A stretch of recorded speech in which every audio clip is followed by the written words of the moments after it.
In welding, like everything else, there are a few problems that can occur.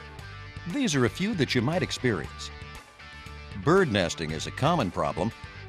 This happens when the wire becomes obstructed in the gun and cannot feed properly. When this happens, wire will collect around the drive rolls. The result, a bird nest. It can be caused by the wrong size contact tip or a tip in poor condition. Replace the tip with the correct size for the wire. Bird nesting can be caused by a plugged or kinked gun liner. In this situation, it will be necessary to replace the gun liner. See your owner's manual for the correct procedure. An obstruction on the wire between the gun and the drive rolls can also result in bird nesting. Other causes of bird nesting include too much drive roll tension and the gun not inserted into the drive housing properly. If you have a bird nest, remove it by flipping up the drive roll. Pull the wire completely away,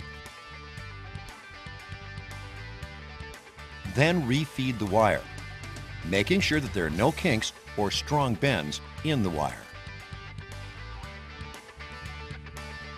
Burn back can occur if the wire feed speed is set too slow or if the gun is set too close to the work. This will cause the wire to burn back into the contact tip. If this happens, you'll have to replace the tip. Remove the nozzle and unscrew the tip.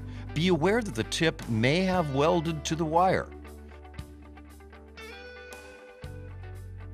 Snip the wire off, replace the tip, making sure it is the same size, and tighten.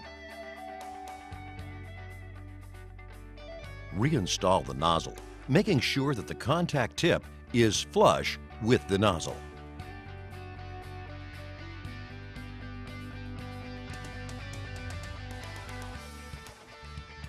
Shielding gas protects the weld pool from contaminants in the air. These contaminants can result in poor welds. Signs of poor welds caused by poor gas coverage include porosity or pinholes in the weld. Here are a few tips that can help you avoid this problem. Make sure that the gun is securely tightened with the knob.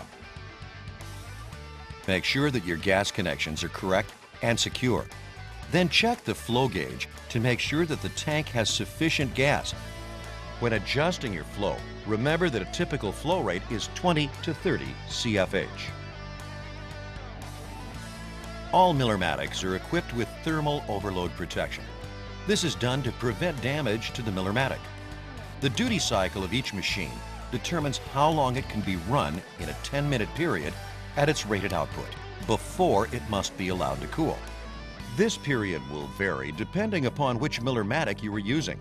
Check your manual to determine what your duty cycle is. When the duty cycle is exceeded, you'll be unable to weld while the unit cools.